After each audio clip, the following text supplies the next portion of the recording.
ओम शांति।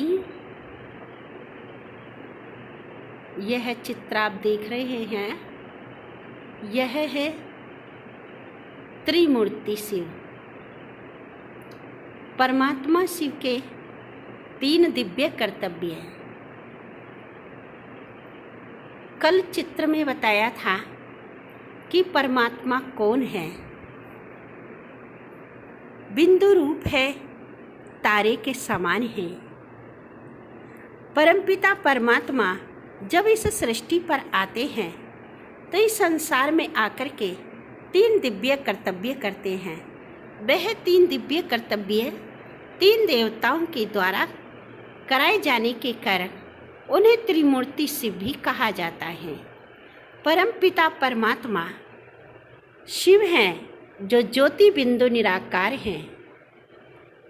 जैसे कोई भी सीडी बिना सीडी प्लेयर के नहीं चल सकती, वैसे कोई भी आत्मा बिना शरीर के बोल नहीं सकती।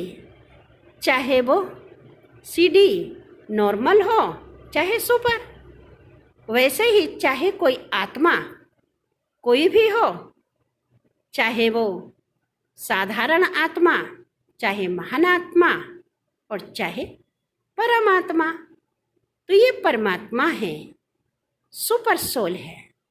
जब ये परमपिता परमात्मा सुपर सोल इस संसार में कोई दिव्य कर्तव्य करने के लिए धरती पर आते हैं तो प्रजापिता ब्रह्मा के द्वारा ये कर्तव्य कराते हैं।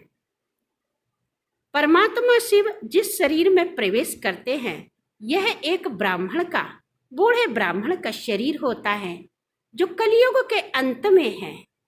उस बूढ़े ब्राह्मण के तन में मस्तक भ्रुकुटी के बीच में प्रवेश करते हैं और उनके मस्तक भ्रुकुटी के बीच में प्रवेश करके उनका नाम ब्रह्मा रखते हैं और उनके मुख से दिया गया ज्ञान, सत्य ज्ञान जो परमपिता परमात्मा शिव देते हैं, उनके तन में प्रवेश हो करके तो उस ज्ञान को सुनने वाला नर नारायण के समान गुणवान और नारी लक्ष्मी के समान गुणवान कहलाती है।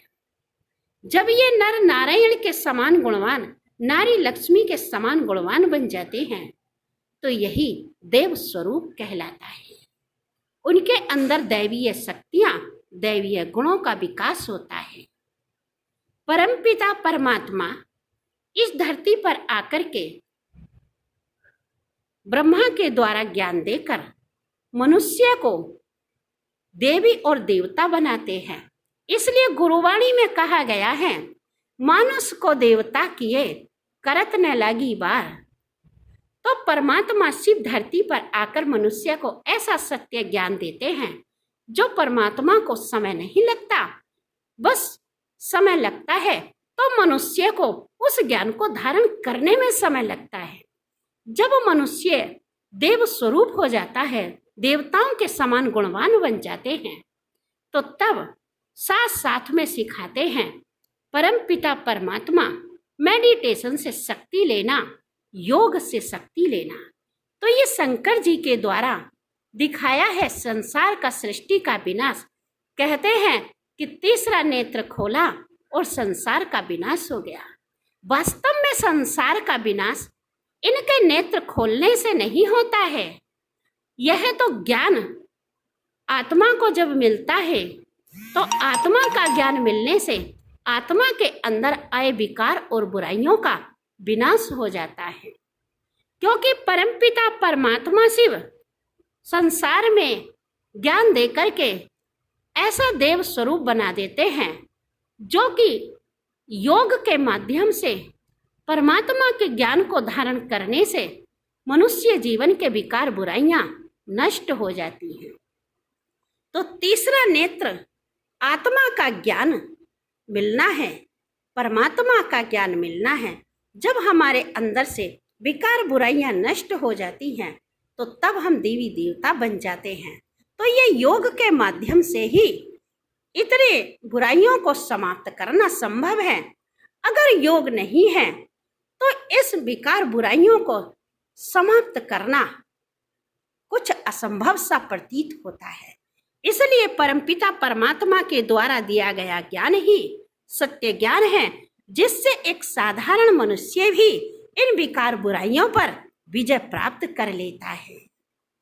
दिखाया है इनके सामने कि ये तीसरा नेत्र खोले और संसार का विनाश हो गया, नहीं, बल्कि संसार का विनाश तो मनुष्य आपे ही कर लेते हैं।